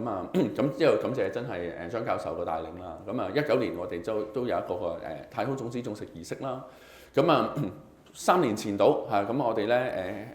慶祝香港回歸祖國25週年啦，有國情教育同埋個航天育種嘅計劃嚇，咁亦都有一啲嘅種子啦帶到嚟啦。咁同我呢一路咧好努力咁樣去做。咁我哋其實今日非常好啊陳教授嘅分享。我哋咧其實我哋想向呢個方向邁進，但係我哋比較弱啲，咁所以我都需要外援咧，就話我本身我自己生物科老師嚟嘅，咁我話咦除咗我 study 佢嘅 growth， 其實嗰啲 molecular studies 可唔可以做？啲 DNA 啊，啲 gene sequencing 有冇辦法可以做啊？其實我知道有辦法，不過我都唔識做。咁所以咧，即係都係我哋都話如果同到大學啊、專上學院合作咧，係一個非常之好嘅一個建議嚇。咁我哋其實咧喺2017年咧，好感恩咧我哋嘅國家嘅航天員啦，楊麗偉博士啦、景海鵬同埋陳東院士咧，都嚟到當中去睇我哋嗰個嘅太空種子個種植啦。咁而且咧，而家咧我哋都深化咗咧，我哋都會用手機見到啊！我想問同學，你上堂可唔可以用手機㗎？即刻唔敢答喎，啲老師隔離。嗱，我哋係可以㗎，不過係要喺老師嘅指導之下嚇，即係冇乜特別嘅迷上啊。咁手機咧係非常之好，因為咧佢有啲 app 咧可以用 AI 咧去認到嗰棵植物係啲乜嘢嚟，同埋認到好多葉形嘅形狀。咁其實可以深化到嗰個咧航天育種嘅學習。我哋都咧同學嘅一啲嘅知識咧係要去擺上去一個雲端知識庫咧去做一個嘅演說學習係啦。咁呢度咧唔多講啦。咁我哋咧再整埋咧就係叫 Jurassic Plants 地球45億年地球嘅故事嘅歷史館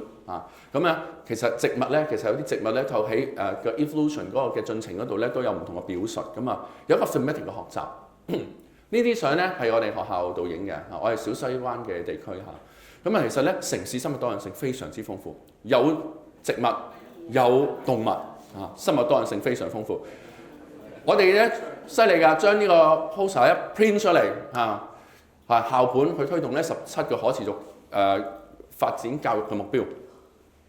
同學咧仲要咧係整啲簽名運動去推動。將時間交翻俾 Miss Chan 講翻航天科技嘅一啲嘅活動，好嘛 ？Thank you。除咗咧活動嘅深度之外咧，咁我哋咧亦都唔想浪費呢一個主題咧，咁所以咧我哋都推而廣之咧，做埋一啲科普嘅活動嘅。係啦，例如咧，我哋學校咧其實都會有唔同嘅一啲嘅模型，係啦，其實係同真實嘅太空衣咧係1比1嘅，係啦，亦都俾同學仔咧都去多了解咧，其實即係同祖國即係佢嘅課程科學課程咧，其實都有少少嘅 alignment 啦，去學識一下咧，究竟航天科技入邊其實佢要考量啲乜嘢，多方位地咧去進行唔同嘅活動，例如呢一個咧就係行星嘅探索工作坊啦。其實我哋就會俾咗一啲嘅困難，然之後要佢咧用一啲簡單嘅物料其實係一啲垃圾，然之後就再 recycle 佢，再俾佢做一個設計，做一個 prototype。去針對去處理呢個問題，因為我哋學校都好喜歡咧用專題研習嘅學習咧，令到同學仔咧可以多方位去思考啦，亦都應用翻咧喺唔同學科學過嘅知識嘅。除此之外咧，我哋都一共咧有6間嘅姊妹學校啦。其實我哋上去交流嘅時候咧，我哋咧都可以了解到咧佢哋學校入邊咧佢哋點樣去推行咧航天啦同埋一啲科技教育嘅。除此之外啦，我哋都鼓勵同學仔啦，亦都會有好多一帶一路啦，甚至乎咧係同唔同世界各地係啦，或者係內地咁樣咧，我哋都會進行一個交流，關於學術方面啦同埋航天嘅。呢一個活動咧好難得嘅，因為我哋嘅學生咧係實時地同當時喺太空入邊係啦進行緊任務嘅太空員咧，直接進行一個天地嘅對話。咁另外咧都好有幸咧，有唔同嘅，例如全國嘅政協副主席啦、夏寶龍主任啦，等等咧，佢哋都有嚟參臨過咧我哋個學校去了解咧我哋學校咧係點去推行呢個航天科技咁樣。咁呢個就係頭先講咧，我哋有6間嘅，咁我哋亦都會了解下咧佢哋點樣去推行佢哋嘅科技啦，係啦。咁呢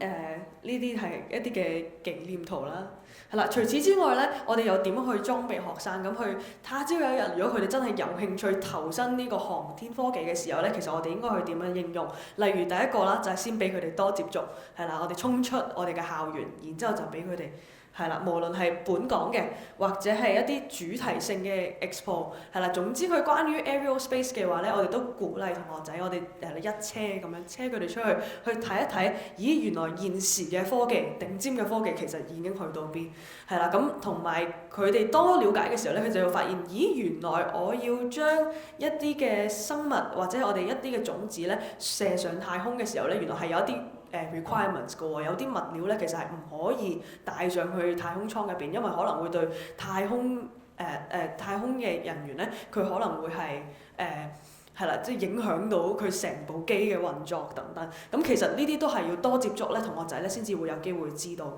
嘅。咁除此之外咧，都會有同唔同嘅院校合作啦，了解咧佢航天科學入邊咧，其實佢係點樣去考量嘅，係啦，我哋都唔希望淨係佢哋touch upon 好似一個講座就完結，所以我哋都希望咧佢哋都可以學習點樣喺一個學術層面入邊咧去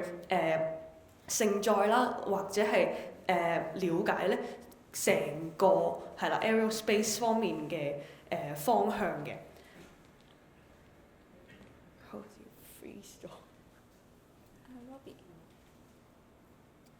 係啦，咁除此之外咧，咁老師咧亦都要 keep 住學習去準備啦。好似呢一個咁樣咧，咁其實就係同華大基因咧都有一個合作，因為好似頭先校長所講啦，咁其實我哋都好希望，例如種子方面，我哋會唔會從 DNA 嗰度其實知道佢個生長情況係有唔同嘅咧？例如豇豆咁樣喺我哋學校其實係種到6代，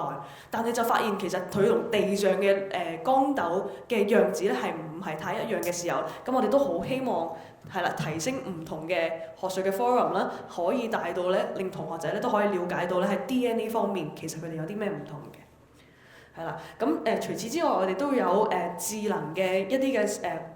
生長室啦，令到佢哋咧都可以了解到原來咧佢航天種子除咗入泥土之外，其實有唔同嘅方法都可以種植到嘅。係啦，咁亦都會有一啲家國情懷嘅概念啦，俾到同學仔咧去了解多啲咧我哋嘅現時嘅文化。咁今日咧嘅分享咧就暫時係咁多，咁交翻俾主持。好，多謝晒學校長徐偉晴主任嘅分享，真係非常之精彩啊！咁其實接住落嚟咧，我哋都想聽聽其實歷屆參加咗項目嘅啲同學咧，都可以同我哋係分享少少佢哋即係種嗰啲種子。咁同學到底係點樣去實踐嘅咧？喺學校當中，咁我哋不如有請我哋慈幼英文學校嘅老師同埋同學代表，同我哋簡單分享下。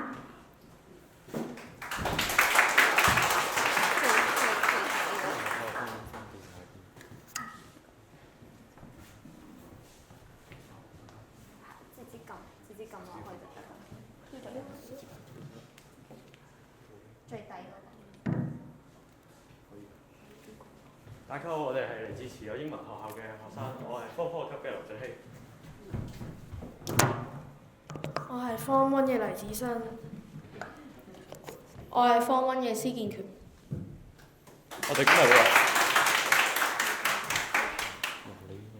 我哋會喺呢度分享我哋種植嘅過程中經驗嘅。首先會由黎志堅同學分享咗先。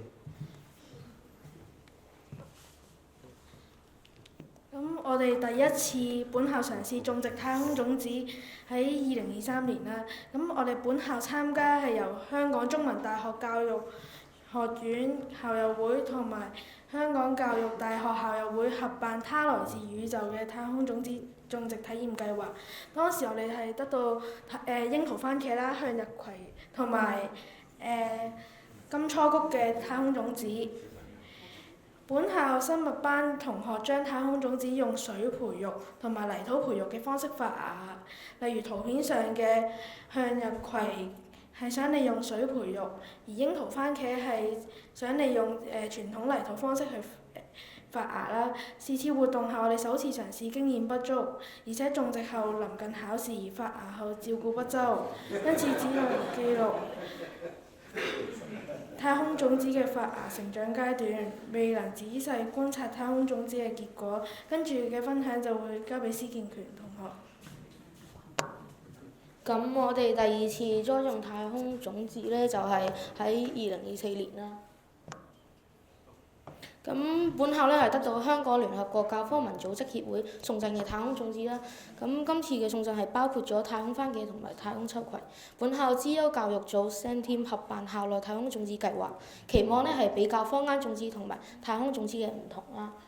而我哋印象中嘅太空種子呢，就係將農作物嘅種子同埋通過試管嘅方式送上太空，而太空番茄嘅種子就係圖片嘅呢張，佢嘅發芽時間係需要大概100日左右，而太空秋葵嘅圖片就係呢張，咁佢嘅發芽時間係需要所需嘅時間呢係80日左右嘅。本校嘅同學積極參與種植，成功發芽太空種子之後呢，部分呢係移盤至種植箱，部分呢就係移盤至較大嘅花盆。而呢張圖片入邊呢，就係太空嘅秋葵移盤至較大嘅種植箱嘅。並由呢負責嘅同學呢繼續照顧同埋觀察。根據師兄嘅記錄同埋照片得知，有機會太空種子可能經過太空嘅特殊環境之下呢，蟲害係較少嘅。圖片呢係可以見到呢張係坊間嘅秋葵嘅種子種出嚟咧，呢個白色嘅點呢就係佢嘅蟲害啦。咁而嗰張呢就係太空嘅秋葵咧，佢種出嚟嘅佢個蟲害係較少嘅。咁可以得出一個結論啦，因為可能係太空秋葵咧，佢登上咗太空，經過啲特殊環境之後咧，佢嘅蟲害咧係比較少嘅。將時間交俾劉俊傑同學。好啦，大家我會負責講呢次第3次嘅太空種植。嗱，我哋第3次種植咧係喺2024年2月21，即係話其實係上年嘅，亦都係我哋第3次種植嘅。呢個咧就係我哋本校請翻嚟嘅花王，佢當時咧就係喺呢度喺我哋學校嘅園圃帶領我哋去種植呢個太空種子。然之後咧，各位見到啦，呢度就係我哋一啲相啦。但係你應該見到咧，呢度咧係有個好特別嘅盒嘅。其實咧，呢個盒咧就係我哋其中一個培植箱嚟嘅。我哋咁樣啲盒放住佢，然之後入邊咧其實見到有啲泥土嘅，但係因為可能水晶冇見唔到啦。但係我哋咁樣做嘅原因係因為係會想防止嗰啲鳥類動物咁樣會擔走，因為我哋之前嘅經歷係有啲俾人擔走咗嘅，所以我哋為咗減少上次嘅嗰啲原因出現咧，就所以咁樣整咗啦。好啦，但係咧，今次咧我哋發現咧，佢哋嘅開到發芽嘅全部咧都係秋葵，但係茄子嘅發芽情況唔理想。各位見到呢度好細棵嘅呢個咧，其實就係我哋嘅茄子嚟嘅啦。但係只係喺民間種子，所以咧，但係太空種子呢邊你係見唔到有任何一個同隔離嗰邊一樣嘅植物，所以咧，我哋咁推斷到咧，我哋番茄嘅發芽情況不理想啦，同埋我哋但係相反嚟講咧，我哋嘅秋葵咧就發育得好成功啦。我哋喺之後嘅日子咧進行咗移盤咧，我哋係為咗俾個更大嘅位置佢哋去繼續發芽，再加埋俾一個更充足嘅養分佢哋繼續發芽。好，我哋觀察到呢度，我哋呢邊咧係各位見到呢度就係我哋其中兩個太空種子再加埋民間種子嘅對比啦。呢度咧你會見到嘅太空種子呢個係秋葵，佢係高10 cm， 而呢邊咧就係高12 cm 嘅，所以咧我哋可以判斷到咧民間種子咧係會比普通嘅太空種子高1至2 cm 嘅，而呢邊咧原本咧個圖咧應該係改一改嘅，因為算啦。我哋應該係原本呢邊民間呢邊太空嘅，因為我哋新改，然之後老師應該冇 send 出嚟。但係我哋咧係之後嘅日子咧度咗呢度咁樣係應該係民間種子同坊間種子，應該係民間種子嘅葉子長度係高過太空種子嘅，但係咧喺今日咧，我翻學校咁樣拎翻個種子，唔係拎翻盤嘢過嚟呢度嘅時候咧，係突然之間發現咧佢啲葉子嘅長度咧發生好大嘅變化。佢由原本嘅呢啲2 cm 啊性啊咁樣變得好大塊，可以一陣間出去睇下。至於記錄嗰方面咧，我係冇整到嘅，係因為今朝早太趕，整唔到份報告出嚟。所以咧，我哋先前咧就係以為咧係坊間種子會比較快啦，但係咧到今日開始咧，我哋就可能會再做調查，睇下再之後會唔會係坊間種子，但係亦話係民間唔係太空種子會大快啲。但係暫時喺啱啱見到嘅係太空種子嗰方面咧，就好似成長得更快咗，同埋更健康。好啦，呢個咧就係我哋今日持有嘅彙報，多謝大家。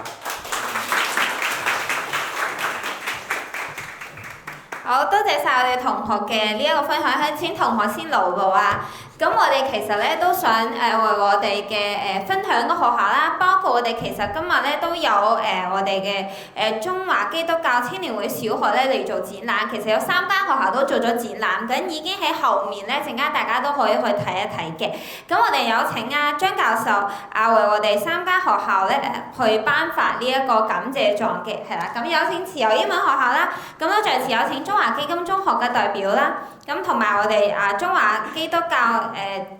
教青年會小學嘅馮老師同埋楊老師，我哋3間學校可以我哋可以一齊同學可以一齊老師都可以一齊上台，係啦。咁我哋會之後再 send 翻啲相。咁呢間我哋慈幼英文學校嘅，咁感謝你哋嘅分享啦，同埋我哋陣間都可以去後面睇一睇啱啱提到嘅可能嗰個突然之間生長得快咗嘅太空種子啊！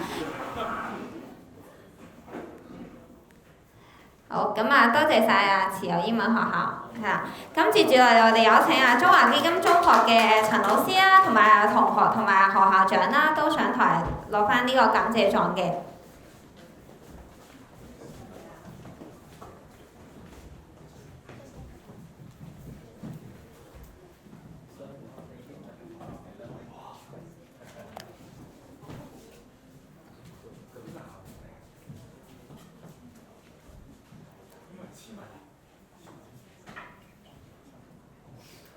好，咁大家準備啊！好，1、2、3。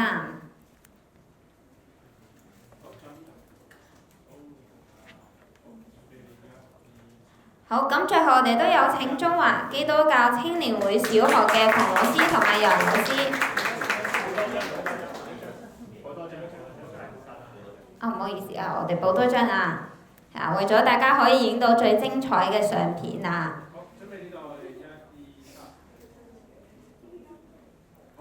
好，最後有請中華基督教青年會小學嘅馮老師同埋楊老師，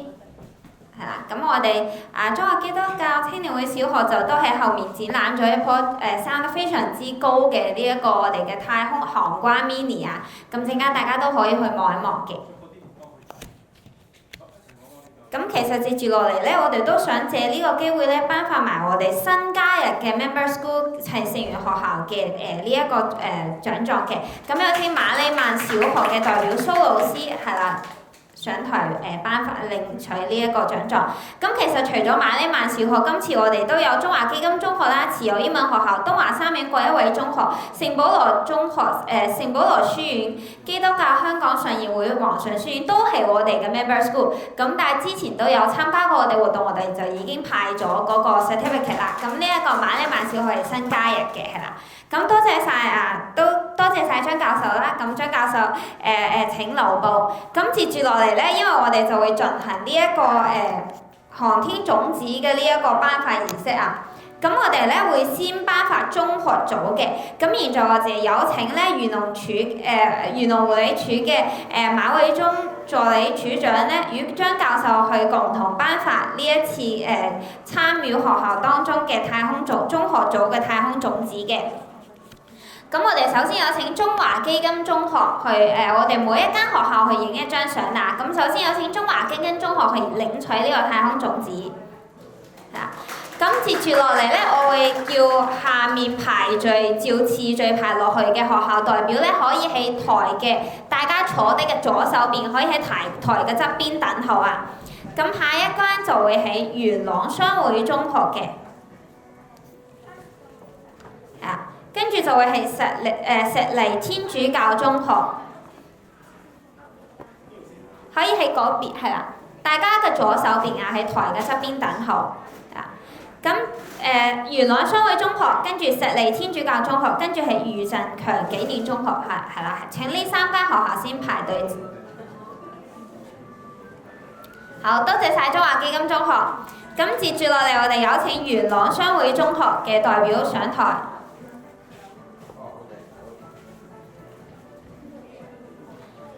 咁其實每一個種子啊，每一間學校每一個 team 啊，每一個隊伍啊，入邊其實都有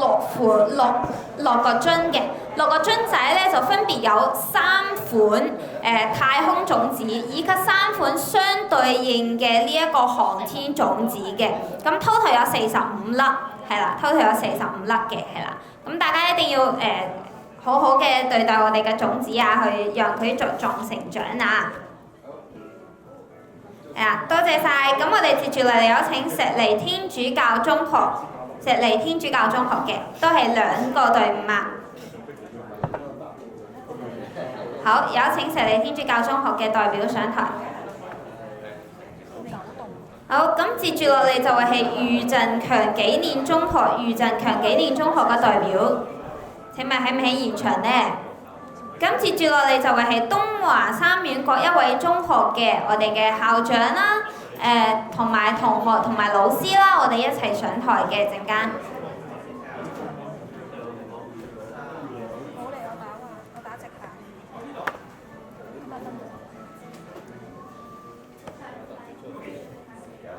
好，多謝晒。咁我哋有請東華三院各一位中學嘅校長、老師同埋同學，係啦。好，接住落嚟下一個係香港世一商工總會黃地山紀念中學嘅代表，請問係咪現場呢？咁可以喺台嘅側邊等候。咁下一位係香港管理專業協會李國寶中學嘅代表，係啦，可以喺台側邊等候。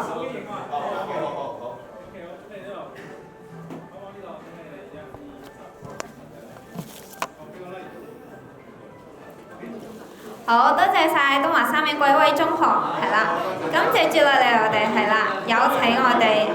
香港世一商工總會黃地山紀念中學。哇！咁呢間學校我哋有5 team 都參加咗比賽喎。咁我哋有請老師可以上台領取呢一啲種子啊。咁其實我哋如果一間學校有多個隊伍參與咧，我哋都盡量咧係俾同學有咁多機會咧去探索唔同種類嘅種子喎。咁除咗有豇豆啦、番茄、茄子、秋葵啦，我哋仲有蝶豆花啦。咁我哋各種各樣嘅種子俾大家去做個體驗嘅。係啦，咁接住落嚟我哋有請香港管理專業協會李國寶中學嘅代表。咁下一位請荃灣公立何傳堯紀念中學嘅代表喺台嘅側邊等候。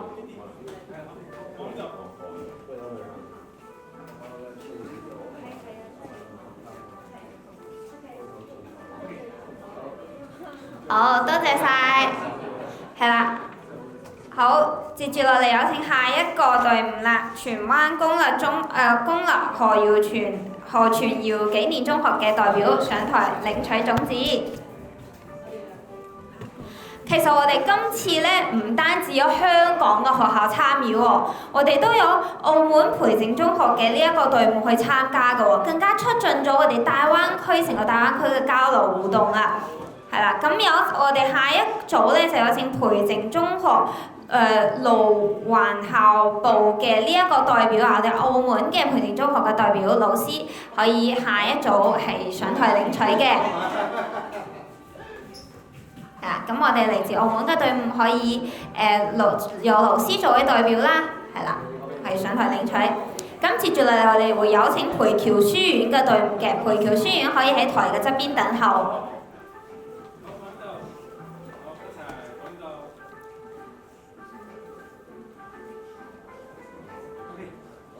係啦，咁咪有請培僑書院嘅隊伍，係啦，係培僑書院，我哋可以上台領取呢個種子啦，係啦。好，咁同學可能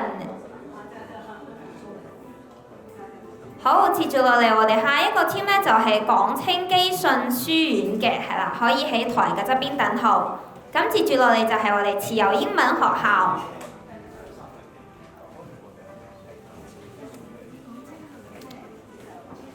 係呢個係我哋培僑書院嘅同學同埋老師啊。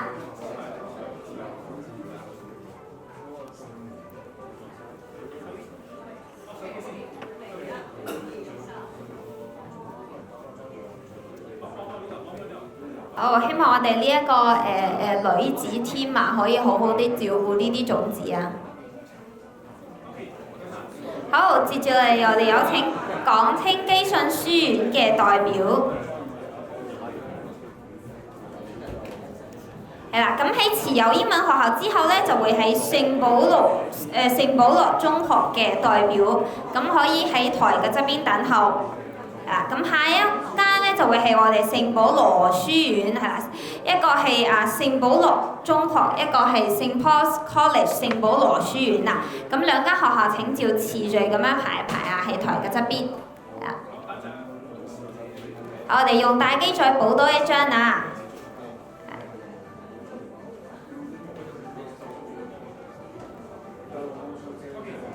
好，多謝晒，多謝晒，係啦。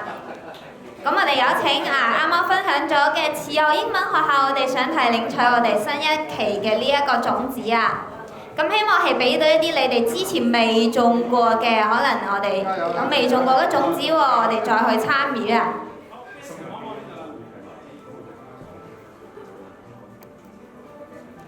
好，咁下一組我哋會有請聖保羅中學嘅代表係上台係領取啦。St. Paul's Secondary School St. Paul's Secondary School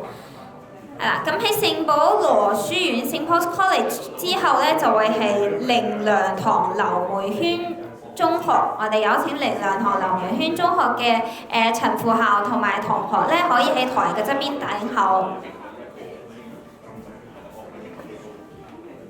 咁接住落嚟有請 St. Paul's College 聖保羅書院上台。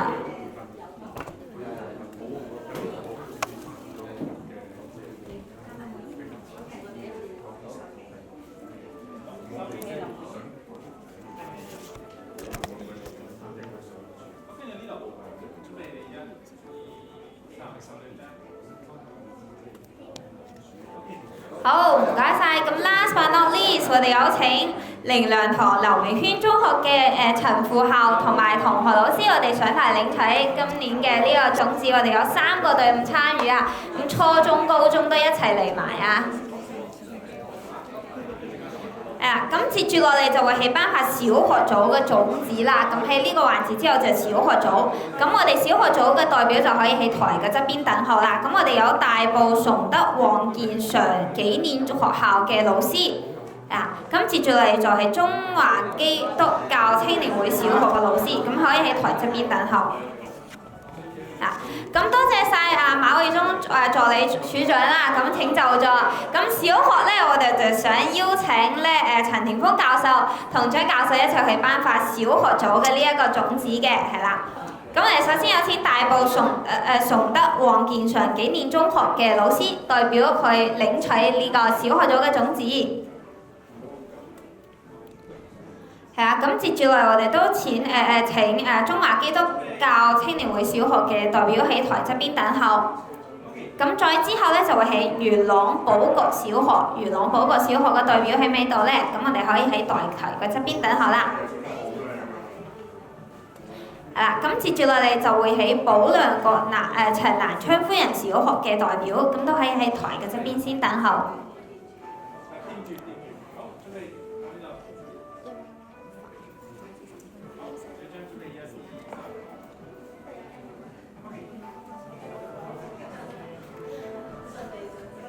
係啦，咁接住落嚟有請元朗寶覺小學嘅代表啦。咁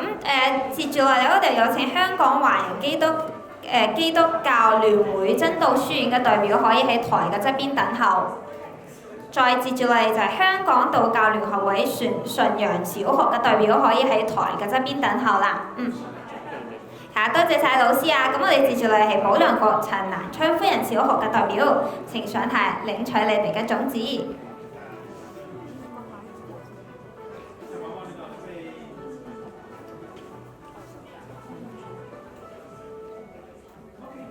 好，多謝晒老師。咁我哋接住落嚟有請香港華人基督教聯會真道書院嘅老師上台領取。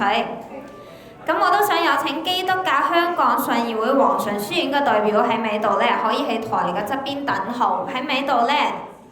可能未嚟到現場啦。咁我哋有請基督教信義教會堅樂小學嘅代表都可以喺台嘅側邊等候，係啦。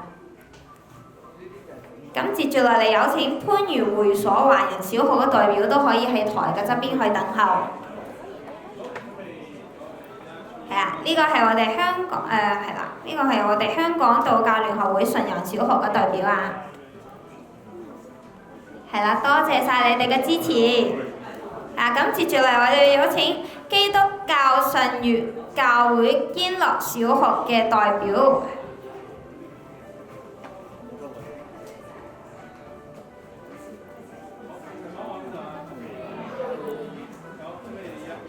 好，咁接住落嚟就係番禺會所華人小學，同埋最後last but not least，我哋有馬里曼小學嘅代表，咁我哋可以喺台嘅側邊等候。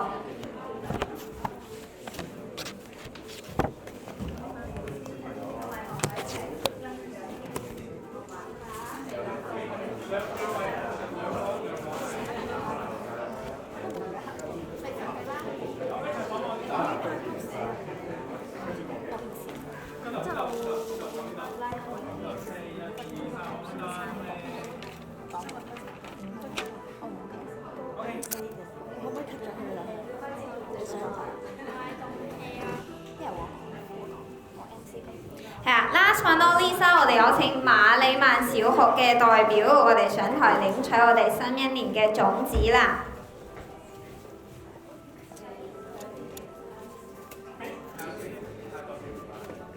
有機會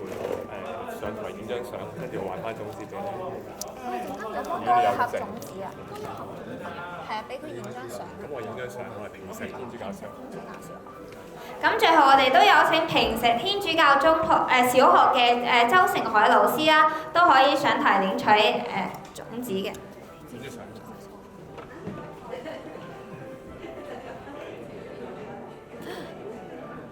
我哋周成海老師都係代表我哋香港中文大學嘅教學院嘅校友會嚟出席今次嘅活動係啦。好多謝晒周老師係啦。好，咁感謝張教授，都多謝晒陳教授啦。咁我哋今次有